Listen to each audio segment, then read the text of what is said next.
আসসালামু আলাইকুম। মাদার্স কিচেনে সবাইকে স্বাগত জানাচ্ছি নতুন আরেকটি রেসিপি দেখার জন্য। আজকে আমি বানিয়ে দেখাবো রমজান স্পেশাল দই চিড়ার রেসিপি। সারাদিন রোজা থাকার পর ইফতারের সময় ঠান্ডা ঠান্ডা দই চিড়া খেলে অনেক ভালো লাগে। আবার আপনারা চাইলে সেহরিতেও দই চিড়া খেতে পারেন। দই চিড়া বানানোর জন্য নিয়েছি 1 লিটার দুধ। 1 লিটার দুধকে জাল দিয়ে ঘন করে হাফ লিটার করে নিতে হবে। দিয়ে দিচ্ছি 3 চামচ চিনি। আপনারা আপনাদের টেস্ট অনুযায়ী চিনিটা কমিয়ে বাড়িয়ে নিতে পারেন।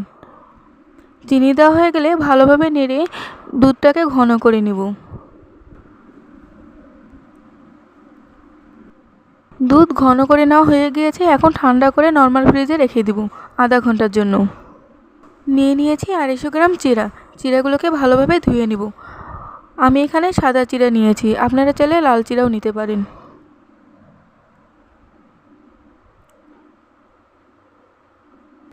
চিড়াগুলো ভালোভাবে ধুয়ে নিয়েছি। এখন আধা ঘন্টার জন্য ভিজিয়ে রেখে দেব।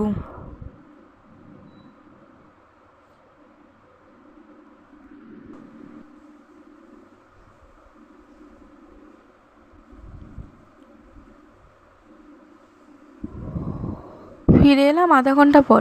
দেখুন চিড়াগুলো কত সুন্দরভাবে ভিজে গিয়েছে।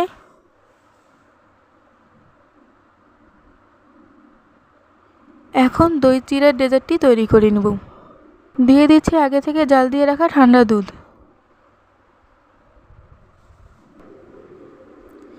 দিয়ে দিচ্ছি গুঁড়া দুধ। গুঁড়া দুধ দিলে দই চিড়ার টেস্টটা অনেক ভালো আসে আর খেতে অনেক ভালো লাগে।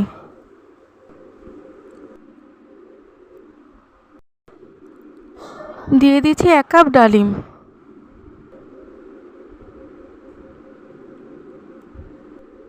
দিয়ে দিচ্ছি হাফ কাপ খেজুর। আপনারা আপনাদের পছন্দ মতো ফল ব্যবহার করতে পারেন। এখন সবগুলো উপকরণ ভালোভাবে মিশিয়ে নেব।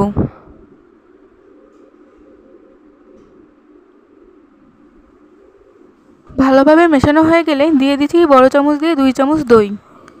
এখানে আমি মিষ্টি দই ব্যবহার করেছি। দইটা আমি বাসায় বানিয়ে নিয়েছি। বাসায় কিভাবে পারফেক্টভাবে মিষ্টি এবং টক দই বানাতে হয় তার ভিডিও আমি আগেই আপলোড করে দিয়েছি, চাইলে দেখে আসতে পারেন। আপনারা আপনাদের পরিমাণ মতো দইটা কমিয়ে বাড়িয়ে নিতে পারেন। দই দেওয়া হয়ে গেলে সবগুলো উপকরণ ভালোভাবে মিশিয়ে নেব। তৈরি হয়ে গেছে দই চিড়া। এখন বাটিতে ঢেলে পরিবেশন করব।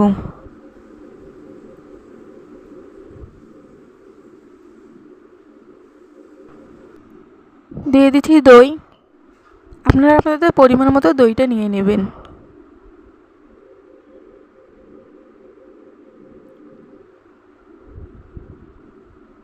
দিয়ে দিচ্ছি দই চিড়ার মিশ্রণটি। দই চিড়ার মধ্যে যত বেশি দই হবে খেতে তত বেশি ভালো লাগবে। একইভাবে আমি উপরে আবারও কিছুটা দই দিয়ে দেব।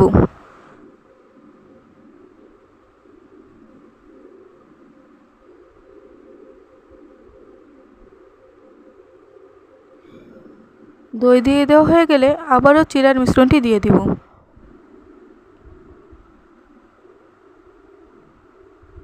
দেখেই নিশ্চয়ই বুঝতে পারছেন কিভাবে সাজিয়ে নিয়েছি। চিড়ার মিশ্রণ দেওয়ার পরে আবার কিছুটা দই দিয়ে দিচ্ছি। খেজুর আর ডালিম দিয়ে সাজিয়ে নিচ্ছি।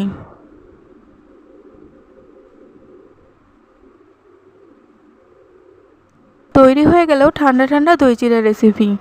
এরকম 1 বাটি দই চিড়া আপনারা ইফতারিতে রাখতেই পারেন, খেতে অনেক বেশি ভালো লাগবে। আশা করছি আজকের দই চিড়ার রেসিপিটি আপনাদের কাছে ভালো লেগেছে। আপনারা যদি আমার ভিডিওটি ফেসবুক থেকে দেখে থাকেন তাহলে লাইক, কমেন্ট, শেয়ার এবং ফলো দিয়ে পাশে থাকবেন। আর ভিডিওটি যদি ইউটিউব থেকে দেখে থাকেন তাহলে লাইক, কমেন্ট, শেয়ার এবং সাবস্ক্রাইব করে পাশে থাকবেন। দই চিড়ার রেসিপিটি কেমন লাগলো কমেন্ট করে জানাবেন। দই চিড়া রেসিপি দেখার জন্য ধন্যবাদ।